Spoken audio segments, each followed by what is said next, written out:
Terus mau pakai apa? Teologi. Kau tidak bisa memahami Al-Quran kalau kau tidak mempelajari dasar orang Islam memahami Al-Quran. Itu dulu. Jadi barometer harus jelas sehingga jawaban yang dari kita itu bisa kau pahami. Sekarang ngambang. Apa yang mau kita buktikan, apapun nggak akan masuk karena kau nggak punya barometer, nggak punya ukuran. Lagi pula di Al-Quran dikatakan innal ladzina kafaru sawa'un 'alaihim a'anzartahum am lam tunzirhum la yu'minun. Sama saja bagi mereka orang kafir. Kau beritahu, kau tak beritahu, mereka tidak akan beriman. Karena apa? Tidak ada ukuran bagi mereka untuk ini, oh iya ini benar, ini salah. Nggak ada ukuran mereka. Yang mereka jadikan ukuran apa? Hawa nafsunya. Itu. Hawa nafsunya, kepuasan batinnya. Susah. Gak bisa dijelasin dengan cara begitu. Gitu ya, teman-teman Kristen kalau mau bertanya, apalagi ingin menunjukkan mana Allah mau mencipta, mana Al-Quran itu menjelaskan segala sesuatu, mana kebenaran Al-Quran, ya kalian harus ingat, kalian harus tanamkan, oh saya pakai standar ini untuk menilai jawaban teman-teman Muslim. Nah itu baru enak diskusinya.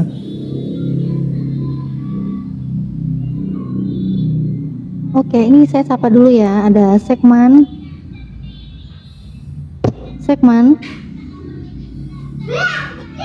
Aduh. Halo, selamat siang Kak. Selamat siang. Agama apa? Saya Kristen Kak. Oh iya, Kristen. Sebentar ya, saya sapa dulu yang lainnya nih. Sayyidipan.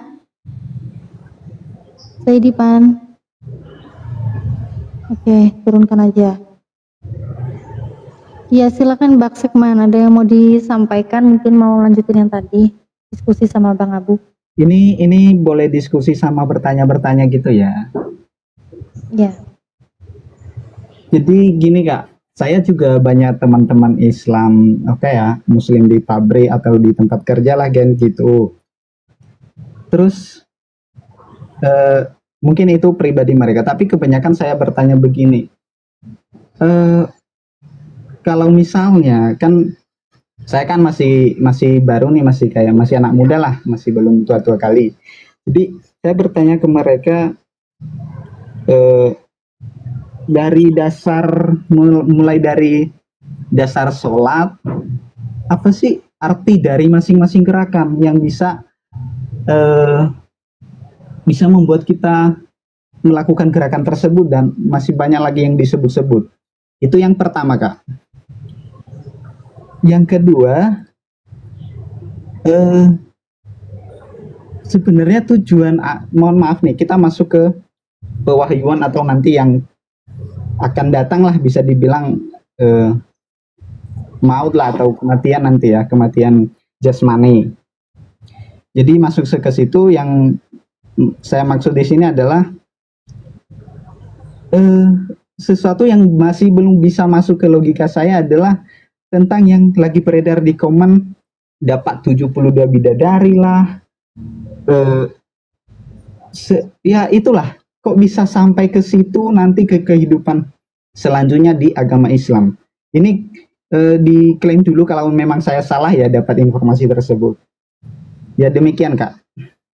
Baik, silakan Bang Abu. Oke.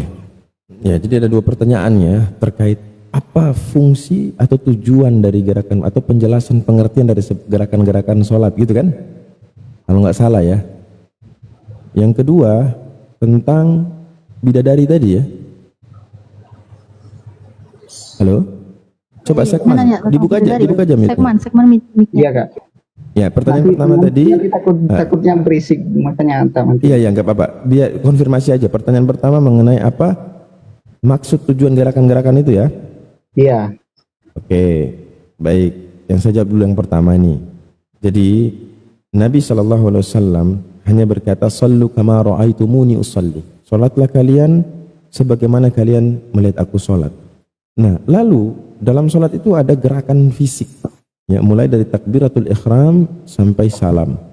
Nah, dijelaskan di dalam hadis bagaimana kesempurnaan gerakannya. Jadi sujud yang sempurna itu seperti apa? Ruku yang sempurna itu seperti apa? Tidak menjelaskan apa fungsi dan lain-lain. Itu tidak ada dalam penjelasan hadis. Adapun orang orang lain ketika mengambil hikmah lalu menjadikan itu sebagai definisi, maka itu definisi dia, bukan definisi Islam. Paham ya? Karena Islam, salat itu datang dari pewahyuan dari Rasul sallallahu alaihi wasallam. Adapun orang mengambil hikmah dengan mengatakan, oh kalau ruku itu menundukkan bahwa kita tunduk patuh, ya, dan segalanya, ada sujud itu menundukkan bahwa kepala kita yang terhormat ini kita tundukkan. Itu hikmah yang orang ambil, tapi bukan datang dari hadis, bukan datang dari wahyu Al-Quran. Gak ada. Adapun di dalam penjelasan Nabi terkait masalah sholat, hanya kesempurnaan gerakan. Yang sempurna itu ruku kayak gimana? Nah, itu ada hadisnya. Ya, contoh nih. Kata Rasulullah, "Idza qama lis-salati rafa'a yadayhi hatta takuna hazwa mankibaihi, thumma kabbara, fa idza arada an yarka'a fa'ala mithla dhalik. Wa idza rafa'a min ar-ruku'i fa'ala mithla dhalik. Wa la yaf'aluhu hina yarfa'u ra'sahu min as-sujud." Ini yang Nabi jelaskan. Kata Nabi, apabila telah berdiri untuk salat, beliau mengangkat kedua tangannya sehingga sejajar dengan dua bahunya. Lalu beliau bertakbir. Ya, ketika beliau ingin ruku, beliau melakukan hal yang sama, mengangkat kedua tangannya sejajar dengan pundak. Ketika bangkit dari ruku, beliau juga melakukan hal yang sama seperti itu. Namun beliau tidak melakukan itu ketika mengangkat kepalanya dari sujud. Ini menjelaskan tentang gerakan sujud atau gerakan sholat. Itu jawaban saya. Yang kedua, keutamaan para penghuni surga adalah mendapatkan apa yang mereka inginkan, diberikan apa yang mereka inginkan.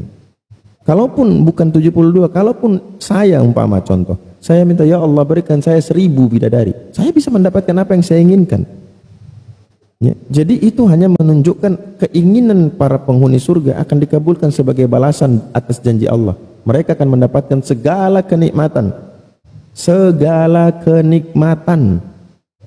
Nah, kalau berbicara secara khusus mengenai itu, maka wanita-wanita, ya, yang adalah istri-istri yang soleh, mereka lebih cukup daripada 70 atau ribuan bidadari. Sebab apa? Baru bidadari saja, ya, bahkan ainun jariyah, mereka punya mata yang wow, luar biasa, wanginya. Nah, istri yang soleh ketika berada di surga kelak yang menjadi istrinya lebih daripada ratunya bidadari. Bayangkan, bidadarinya saja itu dayang-dayang, itu bidadari itu dayang-dayang loh. Kayak gitu, gimana ratunya kan gitu. Gitu, Sekman.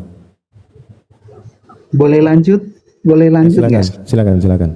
Jadi kan tadi Abang kasih tahu bahwa itu yang pertama sholat tadi dari pewahyuan, oke? Ya. Pewahyuan dari kepada Nabi, ya, Nabi sampean kan gitu. Ya, Nabi kan penyampai, wahyunya dari Allah. Wahyunya dari Allah. Berarti tadi sampean mengatakan lagi di dalam hadis belum ada. Apa wahyu itu ada di dalam hadis yang, bentar dulu. Ini yang dipercaya berapa dulu? Al-Quran, hadis, sama apa lagi? Al-Quran dan hadis itu sama. Dari wahyu.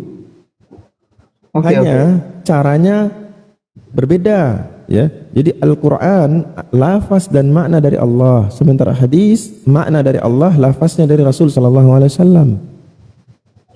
Oke, gak mungkin. Karena Nabi sendiri yang berkata, aku diberikan yang semisal dengan Al-Quran. Bahkan para sahabat berkatakan, dulu Rasulullah, ya, ditemui Jibril membawa yang semisal seperti yang dibawa kepadanya Al-Quran, yaitu apa? As-Sunnah.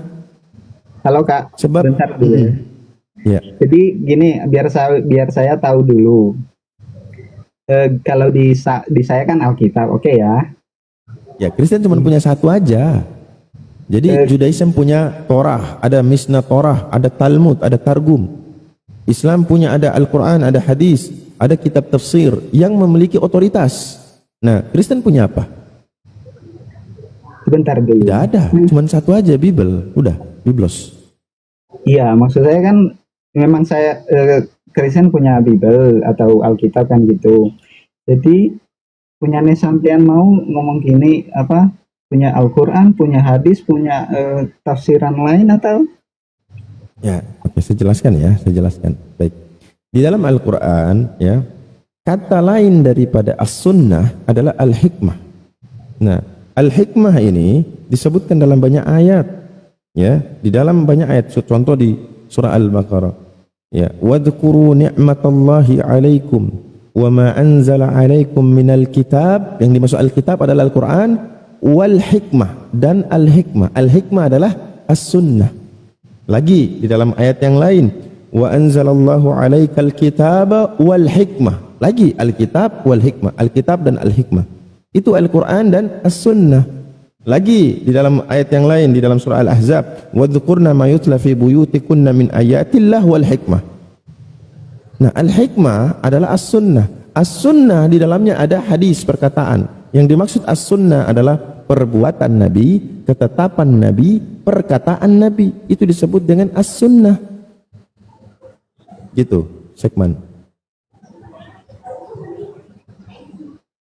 Oke, mungkin saya memang bingung dengan penjelasan, apalagi campur-campur bahasa Arab ya, jadi memang kurang tahu juga. Poinnya adalah kan Anda bilang sebenarnya yang mana, ada berapa, Al-Quran, hadis, apalagi kan itu jawabannya tadi saya jawab, bahwa Al-Quran dan hadis adalah satu kesatuan daripada pewahyuan. Sudah, jadi tidak Anda yang bedakan kan itu. Oh, jadi kalau Al-Quran saja, hadis saja. Itu kalian karena merujuk kepada kitab kalian yang cuma satu. Tapi kalau orang Yahudi paham ketika kita jelaskan Al-Quran, mereka tahu karena apa? Mereka juga sama gitu loh. Punya namanya Torah, ada namanya Misnah Torah. Kalau di kita itu Musnad, kalau di mereka Misnah. Itu adalah penjelasan Torah. Nah, mereka punya kumpulan dari Torah dan Misnah Torah disebut dengan Talmud. Paham mereka, yang nggak paham oten. Kenapa? Ya mereka cuma punya satu. Gimana ngerti? Akhirnya cara pandang dia terhadap kitab-kitab yang lain sebagaimana kitab dia cuma satu. Satu pun itu ngambil sebagian punya orang. Dalam hadis Nabi SAW, Nabi berkata, ala inni utitu alkitab wa mislahu ma'ahu. Aku diberikan ya, Al-Quran dan yang diberi yang semisal dengan Al-Quran, yaitu As-Sunnah. Gitu. Paham, Sekman? Ya, saya paham, cuman masih belum banget. Bukan berarti saya percaya sama sampai. Jangan percaya saya. Ya, jadi intinya berarti yang sampean omongkan tadi itu Al-Quran sama hadis atau apalah itu satu kesatuan ya, oke? Satu kesatuan. Oke. Pewahyuan. Oke, saya coba tutup sampai di situ kalau pembahasan yang itu. Kemudian pembahasan yang lain tadi yang paling saya tidak bisa terima atau yang memang saya tidak bisa masuk logika adalah masih pembahasan ke tujuan hidup akhirat itu loh, Kak. Maksudnya? Ya, tujuan akhirat hidup ini kan ujung-ujungnya kan jasmani kita ini akan mati. Terus nanti kalau di bahasa kami roh kami, tubuh rohani nanti akan kembali kepada Allah dan berbeda sekali dengan kepercayaan sampean. Baik. Yang di kami, yang setahu saya, kan saya bukan orang agamawi banget, cuman kan sekilas lah saya tahu penjelasan pimpinan rohani saya yang bilang begini, kalau tubuh nanti rohani kita ini masuk ke datang ke surga, ya tubuh ini kekal dan kerjaan hanya memuliakan nama Tuhan. Iya, sudah begitu. Ya. Kalau disampaikan kan menjelaskan begini, sesuai yang sampean katakan tadi bilang begini ya, akan memperoleh yang mereka inginkan di dunia yang belum kedapatan. Kira-kira begitu enggak? Betul. Ya. Jadi, boleh saya jawab dengan bertanya sedikit, bukan bertanya. Saya tanya, roh itu bisa rasa sakit nggak, roh? Kalau menurut saya menurut Anda, roh itu bisa mati, bisa rasa sakit, roh bisa lapar, haus, roh bisa nggak gitu? Enggak. Lalu apa fungsinya dia disiksa di neraka? Toh nggak ngapa-ngapain, nggak ngerasa apa-apa. Yang merasakan sakit itu apa? Tubuh apa roh? Jasmani lah. jasmani. Lalu kalau orang disiksa di neraka, kalau semua orang yang akan kembali ke sana itu rohnya, lalu untuk apa dia disiksa rohnya di neraka sementara nggak rasa sakit, nggak bisa mati? Terus gimana ceritanya? Sama halnya ketika roh tidak bisa merasakan kenikmatan, lalu untuk apa roh kalian di surga? Nggak ada rasa kenikmatan apa-apa. Yang merasakan segala sesuatu, nikmat, sakit itu jasmani, tubuh. Yang bisa haus, bisa lapar, itu tubuh. Jadi kalau surga kalian ini bukan tempat nikmat, tapi apa? Malah kerja keras. Kerja keras. Apa kerja keras? Hanya memuji-muji. Terbalik ya, terbalik. Makanya dalam Nabi mengatakan, ad-dunya sijnul muslim wa jannatul kafir. Dunia ini penjara bagi orang-orang beriman. Karena dia nggak bisa ngapa-ngapain. Ini nggak boleh, ini nggak boleh. Tapi bagi orang kafir, surga. Dia boleh menaklukkan apa? Kenapa? Karena yang dia nikmati adalah jasmaninya. Jasmaninya yang merasakan kenikmatan itu. Ya kan? Dia bisa makan seenak-enak dia, apapun itu jasmaninya. Lah, ketika masuk surga, ya dia kerja lagi tuh, memuji-muji dengan apa? Dengan roh. Ya ngapain surga kayak gitu? Makanya saya bilang, pernah nggak dengar orang dari surga minta keluar? Yang ada itu surga oten tuh. Surganya oten. Berarti intinya berarti sangat berbeda banget ya Kak. Jadi dia berbeda secara akal sehat, secara saintik ya. Ini saya dulu Kak, boleh ya. Soalnya kan saya telusuri ada yang bilang begini, mungkin bukannya cuma di live sini, cuma di live ini saya kayak santai gitulah, pembicaraannya lebih santai. Di komplotan live yang lain ya kayak memperebutkan, oh ini yang benar, oh ini yang benar, berarti ternyata memang jauh kali bedanya. Kesimpulannya saya kan dapat itu, berarti nggak usah lah, bagi saya nggak usah lah memperdebatkan lagi kan udah jauh beda kali. Beda jauh sekali. Surga Kristen kecil karena mereka kayak Casper tembus-tembus orang gitu loh. Sementara surga Islam untuk satu penghuni surga itu surganya seluas bumi dan langit. Bayangkan tuh, itulah kenikmatan yang dimiliki oleh para penghuni surga, di mana dipan-dipan itu terbuat dari emas, intan, berlian. Udah menunjukkan kemegahan seorang raja dengan istana yang begitu megah. Tapi kalau Kristen enggak, jalan tembus-tembus, ada nama di kepalanya, jadi nggak perlu tanya kamu siapa, itu ada namamu di kepala. Ada tertulis di dalam Bible itu, nama mereka ada di kepala mereka, di jidat mereka. Jadi nggak perlu tanya kamu siapa. Nggak ada, nggak kayak gitu-gitu. Islam itu, masya Allah, betul-betul mendapatkan kenikmatan yang tidak pernah ya dia bayangkan. Ya kan? Berarti gitu. Mungkin kalau bicara ke situ ya saya tidak bisa terima kan. Soalnya tidak sampailah pikiran saya sampai ke situ. Tapi anda nggak bisa secara logika aja, kita lepaskan teologi kita Bang. Oke, kita boleh. Logika aja. Jadi ketika kita menilai secara logika ya, ketika ada sebuah ajaran yang menawarkan akhir dari kehidupan dia, yang selama dia di dunia tersiksa harus menahan, nggak boleh berlakukan hal satu ini, dia harus bisa memuliakan Tuhan. Sampai di sana tidak ada keistimewaan buat dia kecuali hal yang sama dia lakukan. Apa bedanya? Kan gitu. Lalu ada satu ajaran di mana balasan daripada perbuatan dia selama dunia, contoh di surga, dia menahan segala sesuatu dari dunia yang dilarang oleh Tuhannya, kan gitu. Lalu dia dibalas dengan sebuah kenikmatan, maka dia menginginkan apapun yang dia inginkan, dia akan diberikan. Mana secara logika yang orang memilih yang pertama atau yang kedua? Secara akal sehat, jangan pakai teologi. Tidak pakai teologi ya? Tidak pakai teologi, secara akal aja. Ya secara akal mungkin lebih menerima yang pernyataan kakak yang terakhir. Nah, alhamdulillah. Ya, Alhamdulillah. Itu kan secara apa ya?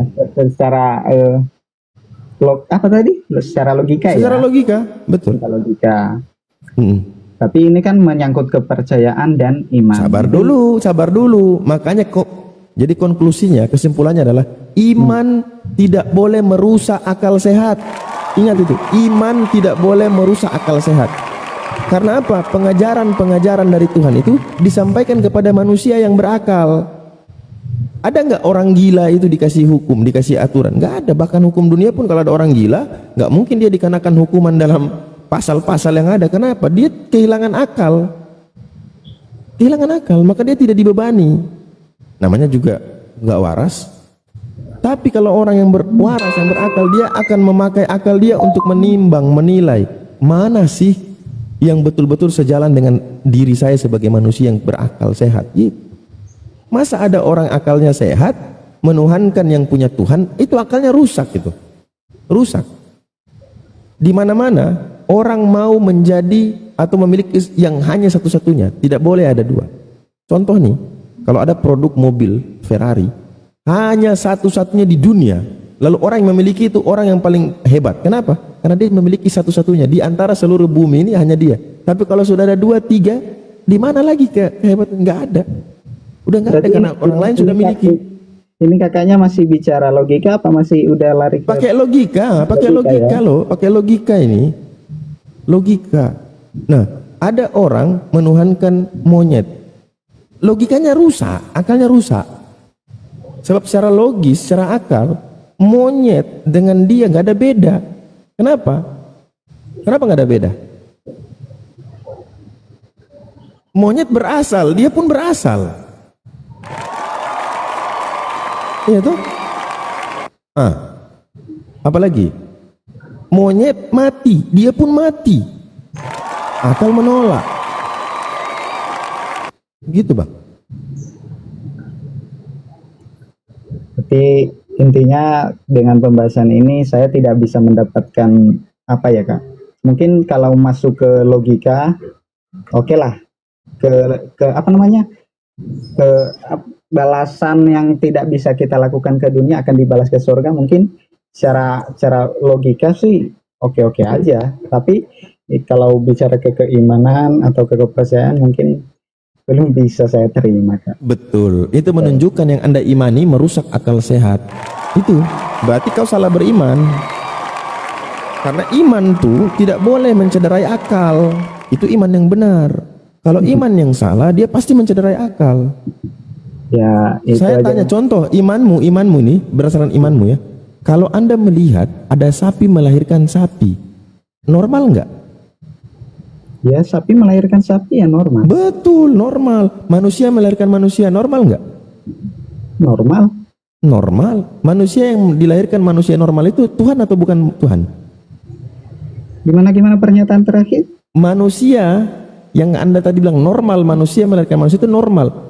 Ada nggak manusia itu Tuhan atau bukan Tuhan?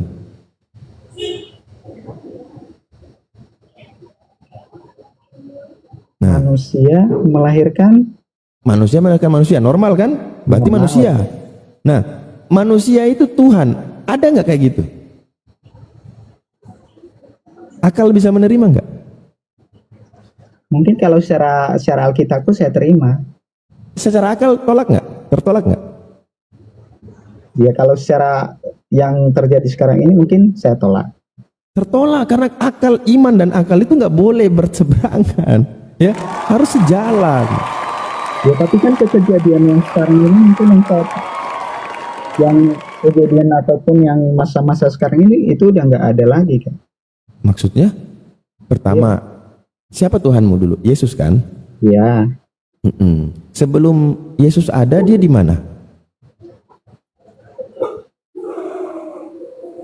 Ya pastinya lah di surga kan gitu. Sebelum mana? Coba ada nggak dalil Yesus ada di surga sebelum kelahirannya? Mana dalil? Kan saya tadi udah bilang dari awal saya tidak tahu. Nggak ada. Itu semua hanya asumsi. Ada pernyataannya yang mengatakan begini sama orang yang bertanya, tapi saya tidak tahu persis di mana bentuk ayatnya di mana sama kitabnya di mana yang kalau nggak salah pernyataannya begini, saya datang dari sana, dari surga dan akan kembali ke surga gitu. Ya. Begitu. Saya mau tanya dulu, ada nggak segala sesuatu ini yang ciptakan diri dia sendiri atau dia jadi dari diri dia sendiri, bukan dari Tuhan? Sebutkan satu yang ada di alam jagat raya ini yang bukan dari Tuhan. Bisa nggak Anda sebutkan satu aja? Satu yang bukan dari Tuhan? Iya, yang tidak berasal dari Tuhan. Satu aja. Saya rasa sih tidak ada ya. Berarti semua dari Dari Tuhan. Semua dari Tuhan, termasuk Yesus. Dia dari Tuhan, kami semua dari Tuhan. Segala sesuatu yang ada ini semua berasal dari satu, Tuhan itu. Nggak ada sesuatu yang di situ dia ada sendiri tanpa diadakan, tidak ada. Makanya saya minta contoh, sebutkan satu yang tidak ada, yang tidak berasal dari Tuhan.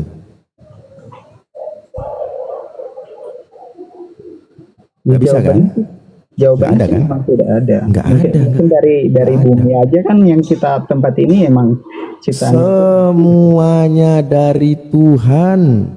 Ya. Segala sesuatu semua dari Tuhan. Maka mustahil ketika hanya karena kata-kata Yesus aku dari sana lalu dia Tuhan. Bukan, lalu kami ini Tuhan juga berarti, banyak Tuhan berarti. Karena semua berasal dari sana.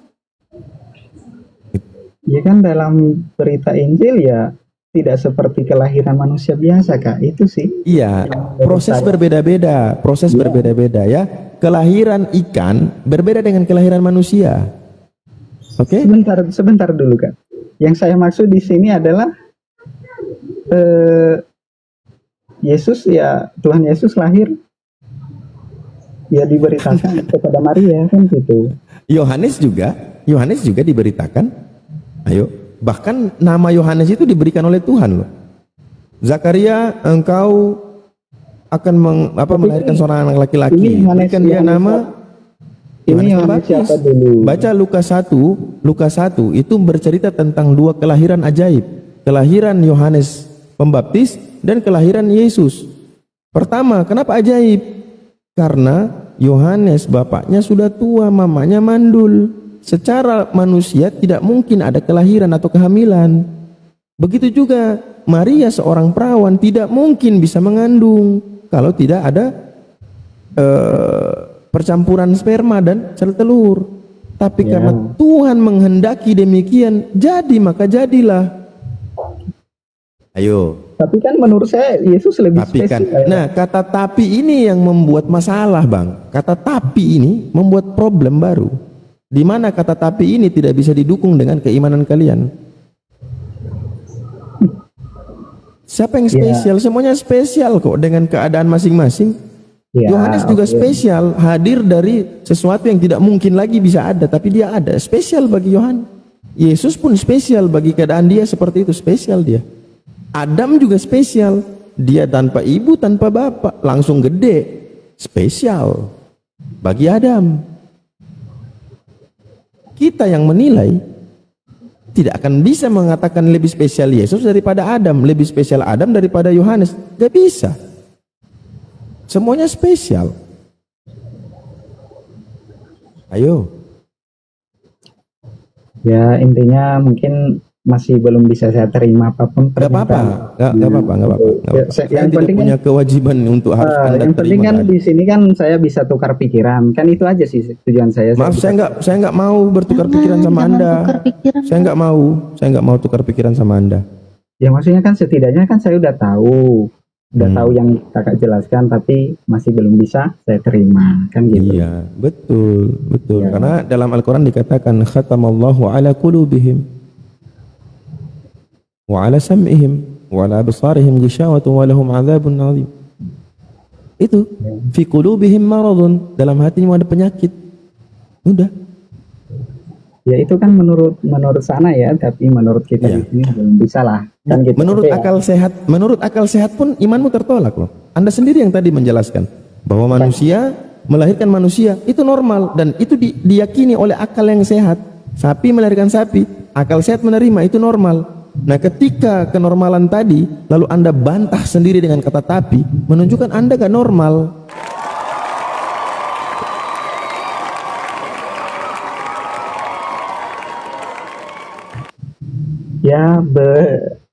Ya tergantung keimanan aja lah, Kak. Kan gitu. Berarti imanmu merusak akal.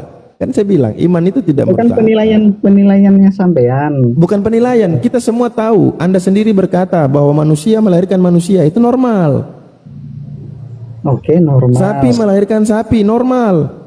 Yang tidak normal itu kalau sapi melahirkan kambing, itu nggak normal. Manusia melahirkan Tuhan, itu nggak normal. Nggak normal itu. Ketika Anda katakan normal, berarti manusia lahirkan manusia, sapi lahirkan sapi, itu normal.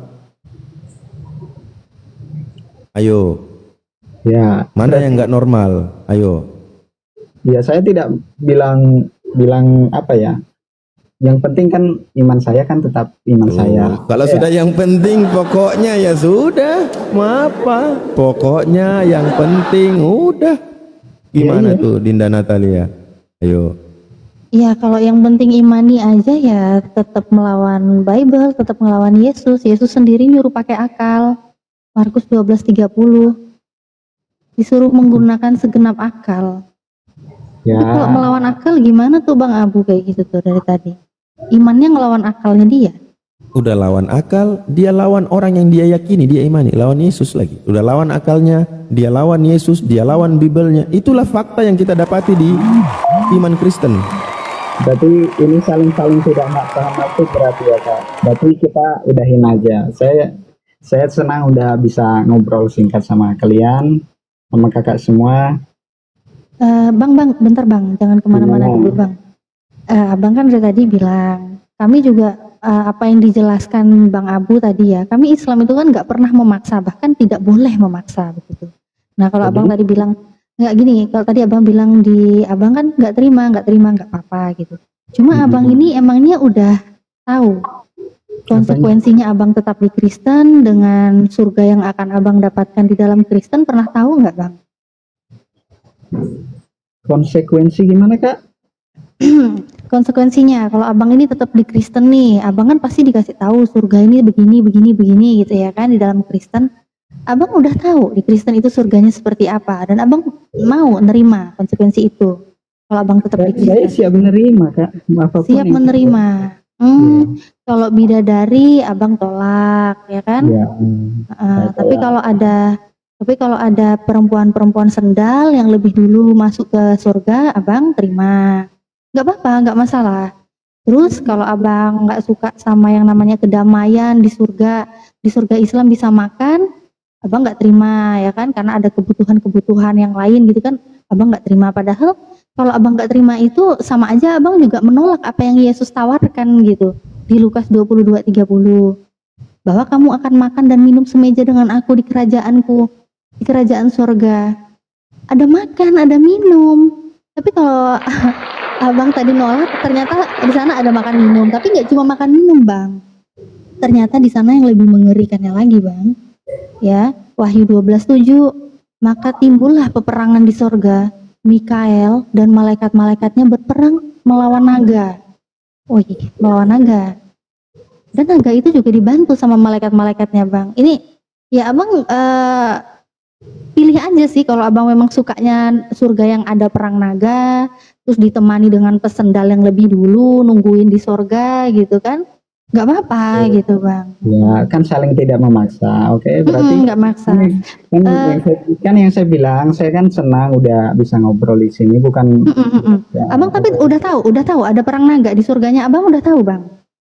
belum tahu. Oh belum tahu ya bang ya. Ya Wahyu bang. kan saya jujur aja kan, ya, dari awal saya udah bilang tadi, saya kan cuman sekilas menanyakan kan gitu yang tadi. Terus saya juga udah klaim dari awal bahwa saya tidak terlalu tidak terlalu tahu lah ibaratnya tentang isi Alkitab sepenuhnya kan gitu. Saya naik di sini juga kayak sekedar ya ngobrol, tanya sesuatu. Gini. Boleh komen sedikit? Oh iya sebentar. Narasinya saya tampilin data bentar ya kak ya, bentar. Iya. Ya ini kan karena dia nggak tahu, nanti biar dilanjut sama Kak Nas nggak apa-apa. Ini bang mengenai perang naga, ini dalilnya di Wahyu 12:7 bang. Maka timbullah peperangan di sorga. Mikael dan malaikat-malaikatnya berperang melawan naga. Aduh, aku sih takut ya bang ya. Jangankan naga bang, kalau ada cacing masuk rumah aja aku udah takut. Apalagi naga gede-gede terus perang gitu bang ya. Aku Ya, pengen itu di surga kan, damai gitu. Itu Perang kan katak juga, katak. Oh Ada perang katak. gitu. Di mana Dari itu perang mulut katak naga itu? keluarlah katak-katak. Wih, Katak perang keluar. kataknya jijik banget. Aduh, ngeri ya. Ngeri banget itu. Nah, terus kalau dibilang ada bidadari, padahal bidadari kan buat pelayan-pelayan ya di sana. Aku sih seneng kalau pelayannya cantik-cantik ya kan, apalagi ratunya pasti lebih cantik lagi dong dari pelayannya. Pasti aku lebih cantik banget dibanding bidadari. Oke. Iya Berarti kan? berarti Terus, kan baik mau bagaimanapun kita membahas di sini kan saya masih belum habis baca lah ibaratnya. iya, nggak apa-apa bang, nggak apa-apa. Nanti abang baca lagi, nggak apa-apa. Nah, terus bang, tapi kalau di sana bang ya, abang ngelihat pesendal tadi itu kan lebih dulu masuk kerajaan Tuhan. Terus abang pun juga akan menyaksikan yang namanya pesta perkawinan. Dan ternyata pesta perkawinannya itu anak domba. Abang tahu anak domba ya? Ada lagunya ya bang ya? Yesus anak domba Allah. Tapi saya nggak terima Allah ya. Tuhan lah. Kalau di Kristen harusnya Tuhan, bukan Allah. Oke ya. Jadi Yesus anak domba Tuhan. Natalia, Ya tahu kan? nggak kenapa Pak Sundal lebih dulu masuk surga? Kenapa itu Bang Abu? Saya kok kurang tahu ya kenapa. Yesaya 23:18 coba dibuka. Yesaya Yesaya 23:18. Oke. Iya, coba dibuka. Yesaya 23:18 ya. Yesaya 23:18. Nih, labanya dan upah sendalnya akan kudus bagi Tuhan. Oh. Nah, Aduh, itulah menyebabkan mereka lebih dulu karena berkontribusi terhadap Tuhan, kan gitu. Oh, ya. Paham kan? Nyambung kan? Iya, kudus ya buat Tuhan ya. Kudus bagi Tuhan. Apa laba dan upah. Gitu. Oh iya. Terus tadi perkawinan anak dombanya jangan lupa ya, anak domba itu kan di kekristenan Yesus ya. Anak domba ya kan?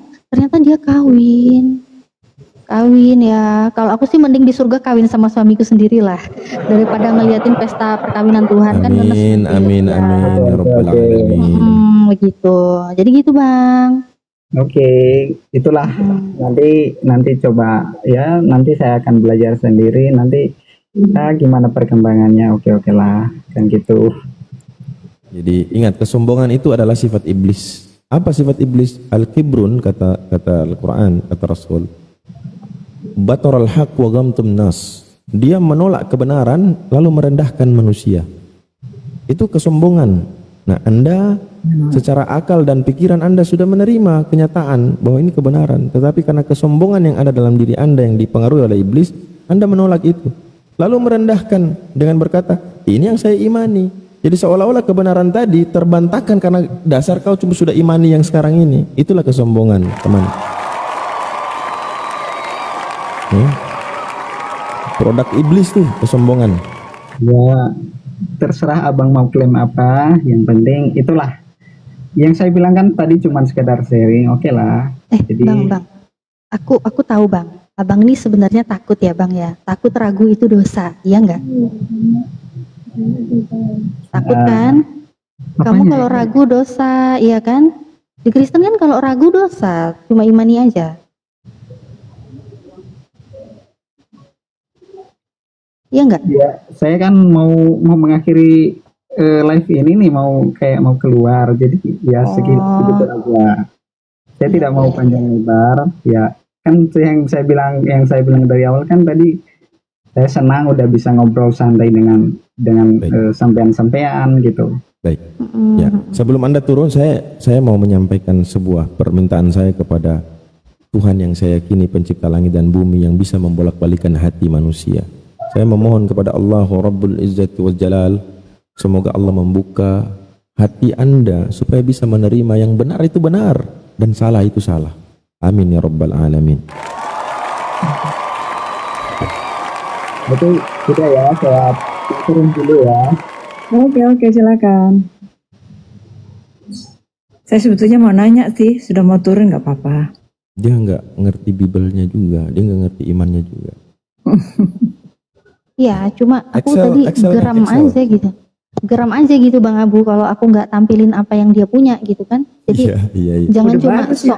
jangan cuma merasa tahu apa yang di Islam, tapi taunya juga hanya berdasarkan framing. Waalaikumsalam warahmatullahi wabarakatuh. Kalau seandainya dia itu menjadi gambaran Kristen pada umumnya, seandainya ya, saya jadi berpikir kok bisa seumur itu nggak tahu surga itu seperti apa gitu. Apakah memang pengajarannya tidak ke sana, atau dianya pura-pura, atau memang dianya nggak tahu apa-apa tentang agamanya gitu. Emang nggak diajarin Kak? Kalau di gereja nggak diajarin. Iya. Coba kita tanya Excel. Excel udah tambah berapa ayat lagi dia hafal? Masya Allah, ini mu'alaf cerdas ini ya. Excel udah berapa tambahan? Udah berapa ya? Agak banyak sih, lupa aku. Alhamdulillah, alhamdulillah. Wahad. Terus kul a'udzu birabbin nas, kul a'udzu birabbin falak. Terus kul ya ayyuhal kafirun, itu juga. Masya Allah, masya Allah. Sampai ini kok, kalau juz amma itu sampai wadduha wal laili saja. Masya Allah. Masya Allah. Wa ma khala walal akhiratu khairul laka minal akhiratu khairul laka minal ula walau sawfa yu'tika rabbuka fatarda. Apa Ustaz tadi? Coba hafal diingat. A'udzu billahi minasyaitonir rajim. Bismillahirrahmanirrahim. Wadduha wal laili idza saja ma wadda'aka rabbuka wa ma khala walal akhiratu khairul laka minal ula walau sawfa yu'ti wala saufa bukan walau wala saufa